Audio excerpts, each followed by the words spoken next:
અરહમ યુવા સેવા ગ્રુપ લાઠીના રાષ્ટ્રસંત પૂજ્ય ગુરુદેવ શ્રી નર્મમુનિ મહારાજ સાહેબ પ્રેરિત લાઠી કવિ કલાપી નગરમાં એમ્બ્યુલન્સ કારનું લોકાર્પણ. સાવરકુંડલા શ્રી લલ્લુભાઈ શેઠ આરોગ્ય મંદિરના સુપ્રિન્ટેન્ડન્ટ સહિત તબીબી સ્ટાફની ઉપસ્થિતિમાં એમ્બ્યુલન્સ લોકાર્પણ. સાવરકુંડલા શ્રી લલ્લુભાઈ શેઠ આરોગ્ય મંદિર 126 બેડની હોસ્પિટલ અમરેલી જિલ્લાનું ગૌરવ છે.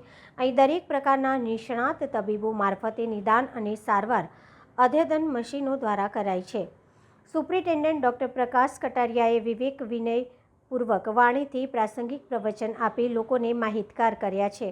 આ પ્રસંગે લાઠીના દરેક વેપારીઓ, સામાજિક સ્વૈચ્છિક સંસ્થાઓના અગ્રણીઓએ પ્રસંગને અનુરૂપ પ્રવચન આપી આ કાર્યને બિરદાવી શુભેચ્છા પાઠવી.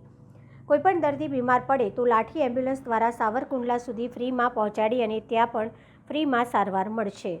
કે ભાઈ સર્વ રોગ નિદાનનો એક આપણે કેમ્પ ગોઠવીએ તો એ માટે એક પ્રયાસ એવો કરશું આપણે કે ભાઈ આખા ગામને એનો લાભ મળી શકે દર્દીઓનું. તો સાહેબ કીધું 15-20 દિવસનું સંકલન કરી અને જે પણ કરવું પડશે તે આપણે સાથે મળી અને કરશું. આપવામાં આવેલો કે ભાઈ આ એક સુવિધા લાઠીમાં નથી અને હા ટીકુભાઈ ગજર દ્વારા એક પ્રેરણા એવી મળી ગુરુદેવને કે લાઠીમાં સુવિધાનો થોડોક કંઈક કચાશ છે અને એ ઇસી મિનિટે આપને એવી સરસ સુવિધાઓ ગામને અર્પણ થઈ રહી છે. એ ગુરુદેવના પણ પ્રણામ કરીએ છીએ ગામ વતી. અને જે સંસ્થાને આપવામાં આવી છે એ સંસ્થા છેલ્લા 14-15 વર્ષથી એવી કાર્યરત થઈ રહી છે કે એક વિચાર એવો આવ્યો હતો કે કોઈ પણનું મરણ થાય તો સ્મશાને 3 થી 4 કિલોમીટર થતું હોય છે અને ગામ સર્વજ્ઞાનથી એમાં જોડાતી હોય છે. સમયના અભાવ સાથે એવી પ્રેરણાથી કે ધર્મરથ બનાવવામાં આવે. આંખના ઓલામાં શાંતિદા સેવા સમિતિ છે ને એમાં નામ લખાવે એટલે આંખનો કેમ જ્યાં કરો ને એમાં જેને જરૂરિયાત હોય ને એ શાંતિ સેવા થાય તો 20-25 જણા થશે એટલે ઈ આ કેમ્પ આપણો સફળ થશે. આપણે હવે આનો લાભ લેવાનો છે. ભગવાન કરે બધાનું આરોગ્ય સારું જ રહે. આપણે કોઈને એવું નથી ઈચ્છતા પણ કદાચ એવું થાય તો આ આરોગ્યને માટે થઈને ઘણા એવાય કુટુંબો છે જે આર્થિક રીતે પહોંચી શકતા નથી પણ આ એટલું પ્રેરણારૂપ બન્યું છે કે કોઈને સવારે ચલો ક્યાં પારસ ગામમાં જઈએ, ચલો એમ્બ્યુલન્સ છે ક્યાં જશું તો કે સાવરકુંડલા ત્યાં પણ કોઈ પણ જાતનો ચાર્જ નથી.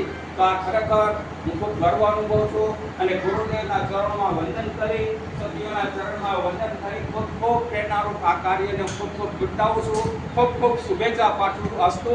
જય જિનેન્દ્ર. અનિલભાઈને ખાસ થેન્ક યુ કહીશ કે આવા દિવ્ય વાતાવરણમાં અને આવા લોકો સાથે મને આમંત્રિત કર્યું. હું ડૉક્ટર પ્રકાશ કટારિયા, મેડિકલ સુપ્રિન્ટેન્ડન્ટ છું, લલ્લુભાઈ શેઠ આરોગ્ય મંદિર સાવરકુંડલા.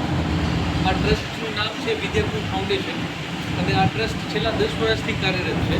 આપણી હોસ્પિટલ 10 વર્ષથી કાર્યરત છે સાવરકુંડલામાં. આ હોસ્પિટલમાં આપણે અત્યારે 126 બેડ છે. મલ્ટી સ્પેશિયાલિટી હોસ્પિટલ છે. ભાવનગરમાં, રાજકોટમાં કે પછી કોઈ મોટા સિટીમાં હોય એવી જ સુવિધા આપણે ત્યાં ઉપલબ્ધ છે. એક કોર્પોરેટ હોસ્પિટલમાં જે ક્વોલિટી ટ્રીટમેન્ટ થતી હોય એવી જ ક્વોલિટી ટ્રીટમેન્ટ આપણે ત્યાં થાય છે.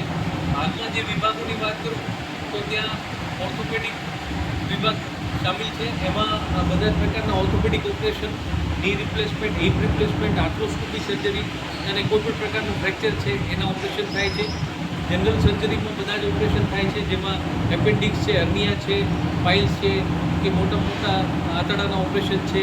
આ બધા જનરલ સર્જરીમાં ઓપરેશન થાય છે. બીજું છે આપણા ફિઝિશિયન ફૂલ ટાઈમ છે એ આઈસીયુ 12 બેડનું એક અદ્યતન આઈસીયુ જે કોર્પોરેટ લેવલનું આઈસીયુ હોય એવું આપણી પાસે આઈસીયુ છે. ચોથું છે આપણી પાસે પીડિયાટ્રિશિયન અને લેવલ 3 એનઆઈસીયુ. એમાં નાના બાળકોનું આઈસીયુ જે છે આખા અમરેલી જિલ્લામાં નથી એવું આઈસીયુ આપણી પાસે છે. પાંચમું છે ગાયનેકોલોજીસ્ટ. આપણી પાસે 2 સ્ત્રી ગાયનેકોલોજીસ્ટ છે જે 24 કલાક કાર્યરત છે. કદાચ એક ગાયનેકોલોજીસ્ટ ન હોય તો એની જગ્યાએ બીજા ગાયનેકોલોજીસ્ટ હાજર જ હોય 24 કલાક. આપણી પાસે ફૂલ ટાઈમ ગાયનેકોલોજીસ્ટ હાજર છે જેમાં ડિલિવરી, સિઝેરિયન, કોથળીના ઓપરેશન, ઇન્ફર્ટિલિટી, મધ્યત્વને લગતા કોઈ પણ રોગો સર્વ રોગ નિદાન કેમ્પ કરી બધાને આપણે બોલાવીએ. એ હું તમને બનાવીને આપીશ. એક વખત તમને બધાને આપજો અહીંયા. હલો. મારો વિચાર એવો છે કે આપણે ત્યાં જે પણ સુવિધાઓ છે જેમ કે ઓર્થોપેડિક, મેડિસિન એટલે કે ફિઝિશિયન, સર્જન, કેન્સર સર્જન, આંખના ડૉક્ટર, આ બધાને હું એક વખત અહીંયા લઈ આવું અને બધાને આ સેવાનો લાભ મળે અને બધાને જે જરૂરિયાતો હોય અહીંયા પૂરી થાય.